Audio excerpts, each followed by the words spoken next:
All right. So I want to welcome you and thank you for joining me today for this critical discussion about co parenting with less conflict. How to make custody work even when there is an inconsistent parent. Now, this is a challenging many parents have to face, but just know you're not alone. In this webinar, we'll focus on how you can protect your child emotionally and protect your rights legally, even when the other parent is inconsistent.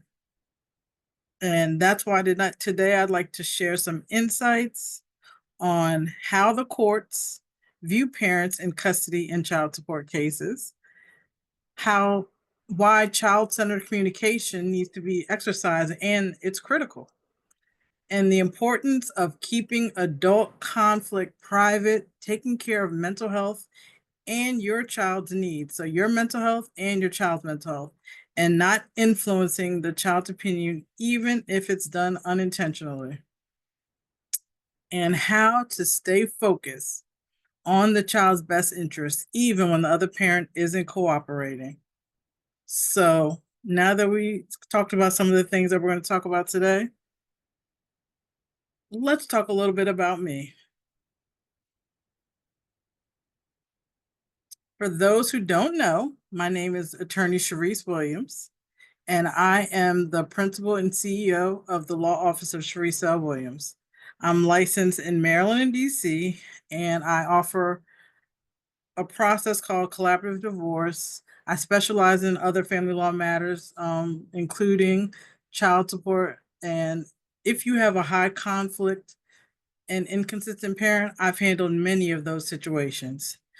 I've worked with many parents who feel like they're carrying the full load, and my goal today is to help you look at it differently so you can turn that frustration into a focused plan and be prepared. Let's take care of a little housekeeping. So, I have to start off by saying that this webinar is for educational purposes only. It's not legal advice and does not create an attorney-client relationship. If you do want that legal based guidance based on your specific situation, I encourage you to reach out to my office. I'd love to hear from you. We are here to support you. I do these monthly webinars so I can give education and information. And obviously, if you really need that one-on-one, you're here for a reason, and we'd be more than happy to hear from you. Now, for these the webinars, I don't like stop in the middle for questions, but I will be taking questions at the end. So you can drop them in the chat anytime. Some people submitted questions ahead of time, and that's great. So you can chat because you're not going to be able to talk during the webinar, but you can chat with one another, support one another. If you have a situation, someone may relate to what you're going through.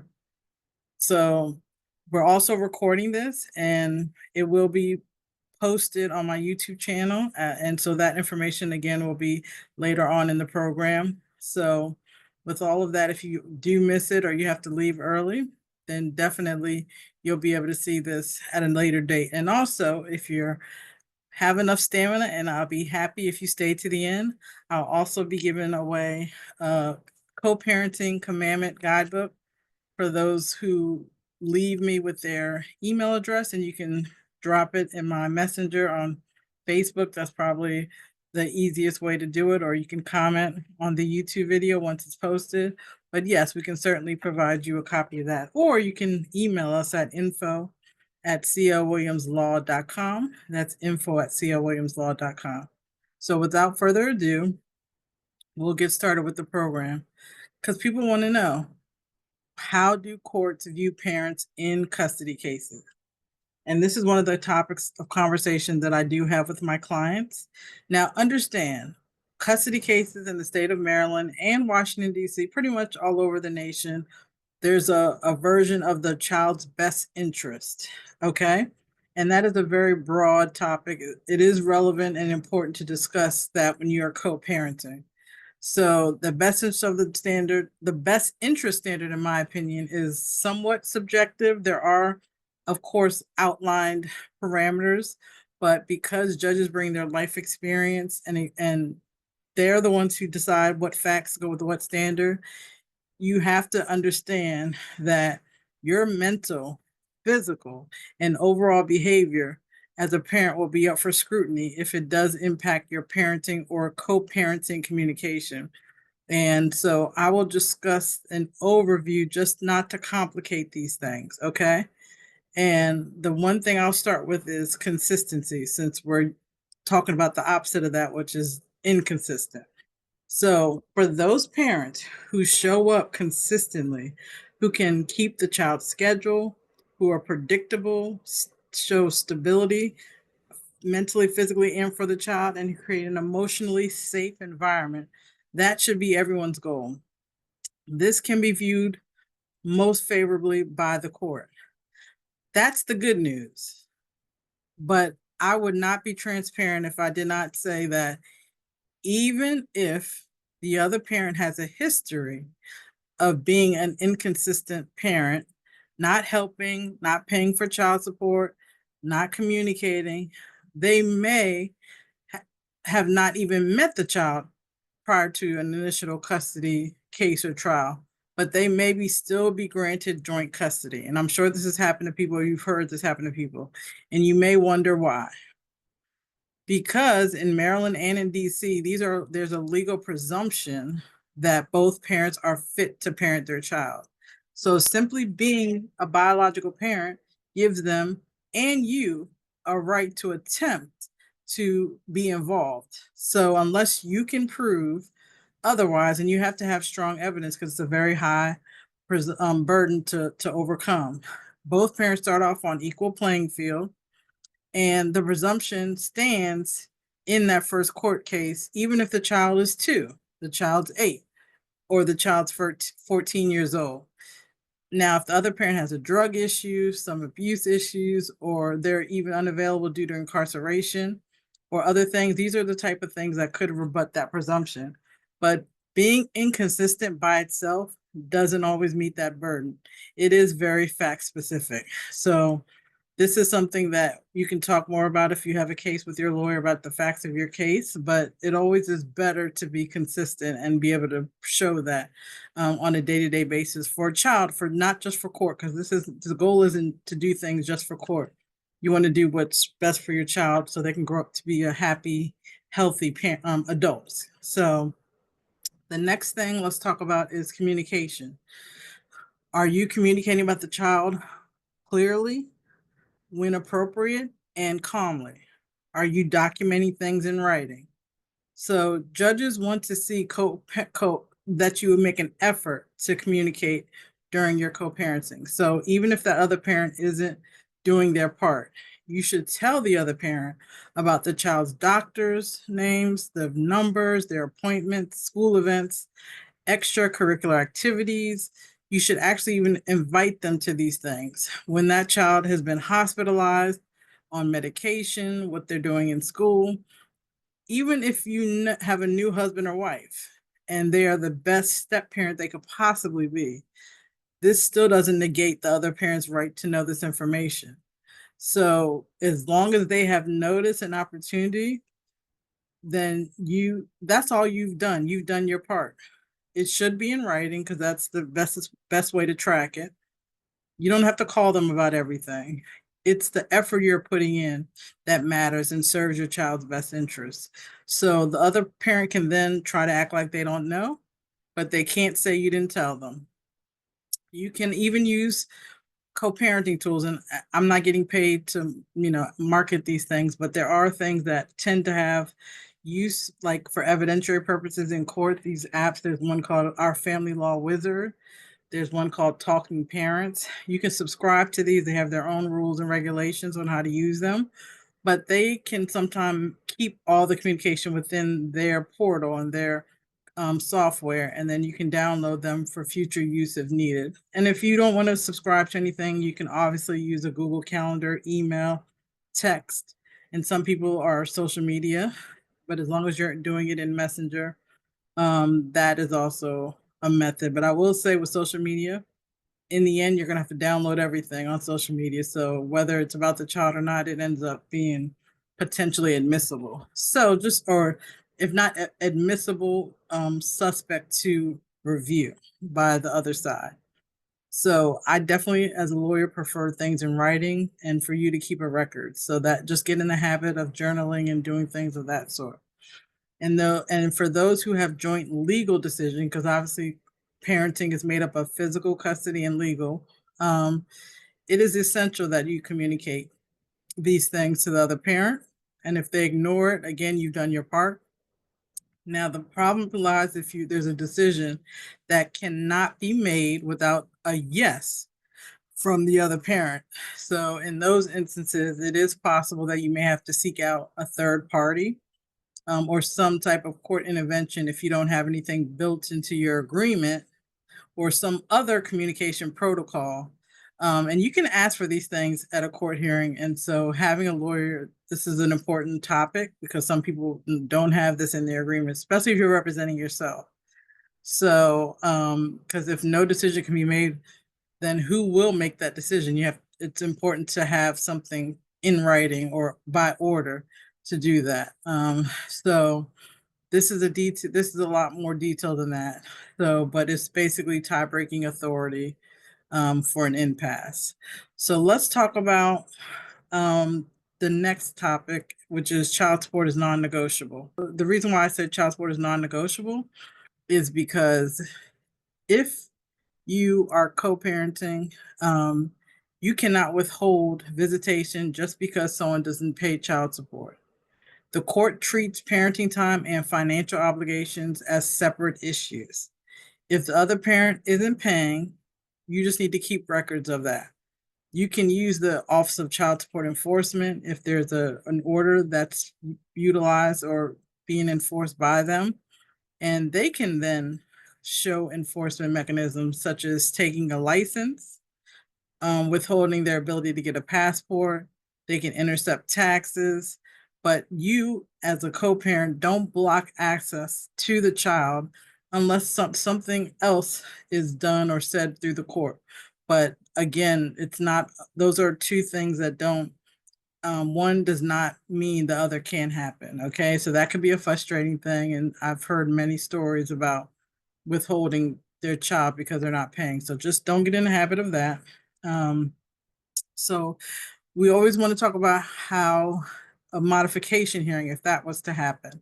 And I bring that up now because that past history of inconsistencies, if there is a need for modification of child support, then absolutely that history of inconsistency can come into play. All of that above information will be valuable to present or to defend in case you do need to ask for a modification. Those hearings are sometimes harder than the first hearings because you have to show that there was a material change in circumstances, but that's of the child, not of you. So whether it's fair to you or whatever, that's not standard. And so you need to keep track of what's going on. You need to document those years and those patterns of behaviors. And if you're the mature and stable one, again, these are all things that can be viewed and looked at in a way that is positive. So what you do today builds the foundation for that credibility that you want to have later. So just think about those things, as you're navigating co-parenting. All right. And you want to create something that's neutral, focus on the child's needs, and have that empathy and emotional safety. And now we're going to talk about the power of that child-centered communication.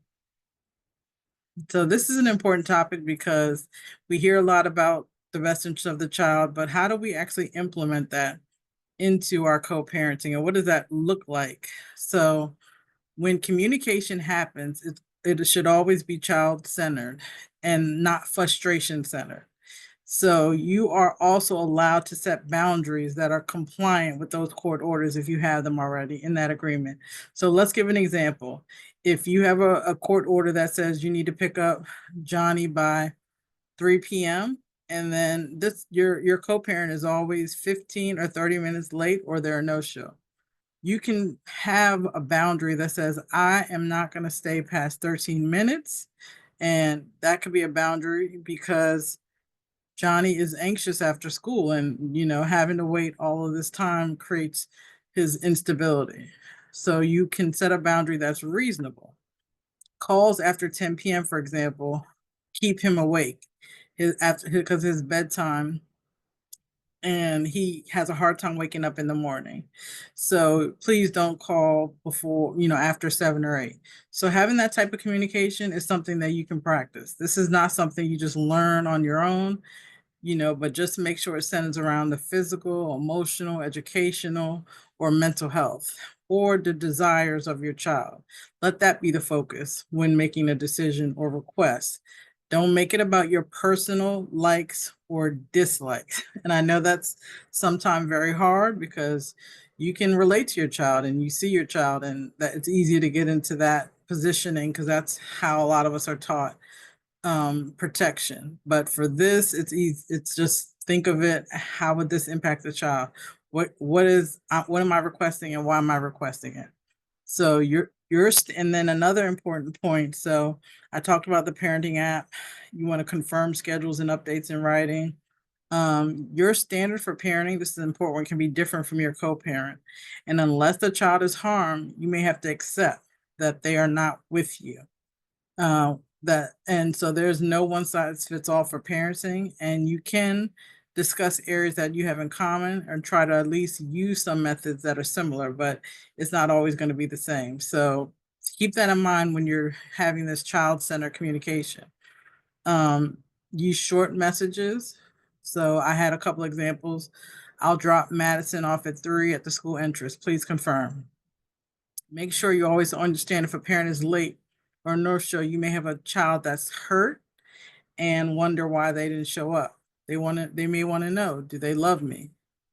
So kids are growing up and their mental health and trauma are more greatly discussed. There's a lot more language about how to handle mental health, how to handle trauma, boundaries with parents. So if you don't know these things, there's a lot of information and resources out there to learn this language and how kids are learning about trauma that you may have experienced as your child and thought was okay. So these are important things that you want to keep up with, and you don't want to vent about the other parent to your child. So keep it up, focus on the child's needs, and you want to ensure that that it's age appropriate for your child. So for a 4 to 6 year old, if they ask that hard question, you may want to say something. I know you're sad if that other parent didn't show up. You know that I love you very, very much. And if your dad couldn't come today, and I understand that it may hurt you, but I'm here for you. And we can find something fun to do. It's up to you if you want to do anything. So a child 4 to 6, that might be appropriate language that's simple and soothing. So for a child that's age 7 to 9, you may want to say something like, I can see you're really disappointed. It's okay to feel that way. Sometimes adults have trouble keeping plans, and it's not your fault. But I know you're loved, and I'm always here for you when you need me. So you're acknowledging their hurt and disappointment, and then you're redirecting it. So for an older child who's 10 to 13, you may have to be more direct but respectful of their awareness of what's going on. It's okay to feel upset. I don't always know why the other parent didn't follow through, but I do know that you're important and deeply loved. It's hard when people let us down, but how we show up for each other matters too when you are hurt, and I'm here for you always. So again, you're validating their experience and showing your security and support. So never use your child as a messenger when the parent doesn't come, and to tell the other parent, to text the other parent, or to call the other parent and tell them how upset that you are that they didn't pick up the child. If the child chooses to do that on their own, that's another thing. And you may get blamed for that. It's very possible. But hopefully, that won't be a situation. Can you tell your mom to send the check? That's an example of something sometimes parents do. You keep that as adults' business. Keep the child out of those type of messaging. So just like you could text now, if there's a stay away order or domestic violence, there are cases where that's something, and obviously, if you have those type of relationships, it may be harder for you. And I don't know, but if you don't have an actual stay away order, then yes, in writing is still the best way to approach these situations. So even if you have to get a phone just for communication with that other parent, they don't have your actual phone number, there's ways to do that. Um, don't vent to your child about the other parent, like I said. So, we'll even see if they show up next time, because that can create an emotional tension for that child. So now they're thinking, wow, my parent, my other parent doesn't even think they're gonna ever show up. So this is gonna reinforce negative thoughts and abandonment in the child's mind potentially. And you don't want to add to any feelings that they have.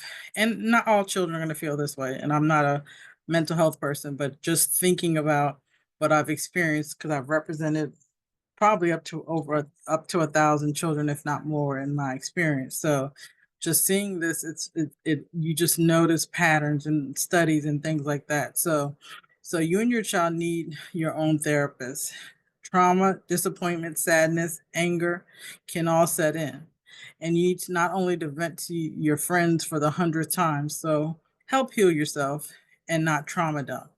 And you don't need to blame yourself for the behavior of the other parent. So allow your child to have their own therapist. So even a child at younger 3 or 4 could have play therapy, and they can act out how they're feeling. This can help them develop coping skills. If there's disappointment, again, we talk about abandonment, depression, feeling like they're not worthy, feeling like they're the reason the parent left. So they can have a neutral person to share their feelings about custody and exchanges, or how you parent differently in each home, because there are going to be differences. Some they like, some they hate. So it's fair and it's okay and it's natural and normal.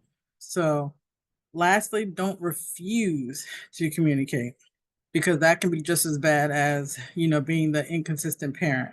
So you want to make sure you're furthering the dialogue and communication. Now you can put boundaries that if they're saying negative things, or even inappropriate language, whatever it may be, that you will only discuss the child in a positive, respectful manner, and just let your part of the communication be respectful.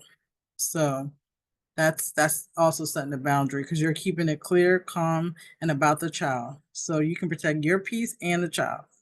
So now we're going to move to the next slide. And this slide is about keeping adults' conflicts private and amicable. Now, the hard part of this is amicable when you have an inconsistent parent. But again, you're learning this child-centeredness, you're in therapy, you're doing all these things. So it should be able to start being absorbed and come to you at some point. And you may start off at peace and end up not in peace when a parent changes their behavior. So parenting is definitely going to be a roller coaster for some people. So you want to keep children, just understand, you want to talk directly to the other parent. Children absorb more than we think. When parents argue in front of them, it creates stress, anxiety, and can also create emotional confusion. So when you're talking directly to that other parent, put your request and notice that they are hurting the child by not adhering to that schedule that they agreed to in writing or the court order. And again, that creates the record, because you're putting on notice about the specific things that they're not adhering to and why it impacts the child in one of those areas: physically, emotionally, stability, education, and things like that. You want to also, another big area, because we're dealing with potentially child support when you're co-parenting, how to handle financial and custody disagreements in private. So an inconsistent parent could be inconsistent for child support. So again, you can put this in writing. You can try to resolve it before you have to go to some formal court hearing. And you can talk about, there's sometimes parents are just not able to admit when they don't have the money, or something came up, or they just can't do the schedule anymore. They're fearful of admitting that. So if you give them a safe space to be honest with you, you may be able to get what you want, instead of just letting it be a situation where you're complaining to them about it. Find out what's going on, find out how you can adjust and still keep it in the child's best interest. But just remember, you can't just do a modification of the schedule on your own unless there's specific language that allows that in your agreement. And so if I do an agreement usually with a case, I will put that in there, but sometimes if people are pro se, when they first go to court, they may not. So then you would need the court to help you. You may also go to mediation, if you have that allowance in your agreement. So those are things that are important. So, but don't go back and forth about finances and what the other parent said they're going to buy. And sometimes promises are made for gifts and various things on holidays, and it's not lived up to. So those are also things that you're going to have to redirect for the child, and just let them know that they're still loved and supported. And therapy again will help. So the idea that when co-parenting becomes emotional, it's easy to let conflict spill out. You may feel guilty, like you must overcompensate for the other parent. You may feel alone. It's important to lean on support for you and yourself. Therapy is recommended. Find a single group of parents, teachers, counselors, family, have a village, and a backup plan of support. Now, of course, you want to make sure you vet any people that you have around your children, but one rule I will share with, people and clients is ask yourself, would I want my child to overhear this or act like this or see me like this? You are modeling those conflict resolution and emotional intelligence skills to your child by your conduct. So if your answer is no, you may want to pause, redirect, write it down, sleep on it. So, and if you're stuck, again, you may want to use a parenting coordinator, and that's someone that may have a background in education for child development and visitation issues. And they're often used by courts in high conflict cases. You can hire them if the other parent agrees and talk it out. And maybe they can help you before you run to a judge and spend thousands of dollars on a custody case. So if you can keep that conflict behind the scenes, it'll show maturity, cooperation, and a clear focus on your child. After all, that's what's important. So let's talk about how you shouldn't try to influence your child's mind. So let's the child express that their feelings without judgment. Encourage a healthy and safe relationship. So these are important things that you want to do. So don't make those negative comments. Don't ask your child to spy or share info about visits. Don't have video calls where you're asking them to walk around the house and show you how the other parent is living, because I've had cases where this is done. Just be sure that you're calling to talk to the child. You can ask them how they're feeling, they're having a good time, but don't interrogate them. Don't don't do things that would make them have to choose a side. So again, they will grow and make their own decisions. Don't reward or punish a child for time spent or not spent with the other parent. So you don't want to create children that have emotional loyal traps for you, because that can be considered parent alienation, and you don't want to get into that. So let your child speak freely and let them love both parents, because they are a part of both sides of the family. So, so yeah, those are important things that you don't want to do. And it's okay if your kid feels a certain way that's different from how you feel. So, um, so next we want to talk about the focus being on the child's best interest. So think about what memories you want to build for your child. Think about how that choosing your battles wisely. Sometimes you have to think of the art of war. You don't want to start off with all of your grenades. So everything is not every inconvenience is not a war. So pick and choose a thing that impacts safety, stability, and an emotional wellness of your child. It's not about what's fair to you, because parenting is not fair. You're pretty much geared towards advancing the needs of the child, but you also can't forget yourself, because your emotional well-being is important. So I don't want to mistake it for that, but you do have a lot of inconveniences as a parent in general. So be the steady, respectful, clear thinking parent, even when the other parent isn't. And if your child says they don't want to go to the other parent's house, don't say, I don't blame you. Instead, say, I understand this is hard. Let's talk about how you feel and we'll figure out what to do. So, that emotional support for your child, that this is a custody case, you do have to go. Mommy supports you. It's going to be okay. keep them in a spirit that you are not losing it because they're going over there, so they can feel that they can build safety in that other home. So yeah, those are some of the things that I think are important to highlight of how to deal with that inconsistent parent and a child who may show resistance, and how you as a parent can lean on your own conflict resolution, and how you can not become part of the problem, but instead part of the solution. So now we can talk about some questions and answers. Um, see if there's any in the chat. I do have some that were already submitted. So looking at some of the questions that I have here. One good question was, how do I set boundaries when I'm labeled as difficult in court? So I'd say boundaries are not being difficult, they're essential. Courts recognize reasonable child-focused boundaries, and this is key to communication. If you're clear about it, if you stay neutral and put it in writing. So that example about, due to our child's sleep needs, can only accommodate a pickup before 8 o'clock. That's a boundary, and you're being reasonable within the child's needs. What to do if my child idolizes the inconsistent parent and pushes me away? Say, this is painful, but not uncommon. Kids may cling to a fantasy version of the absent parent. Stay steady, don't compete. Be the safe space, and consider involving a child therapist who can help your child process their identity, their loyalty, and their struggles in a safe way.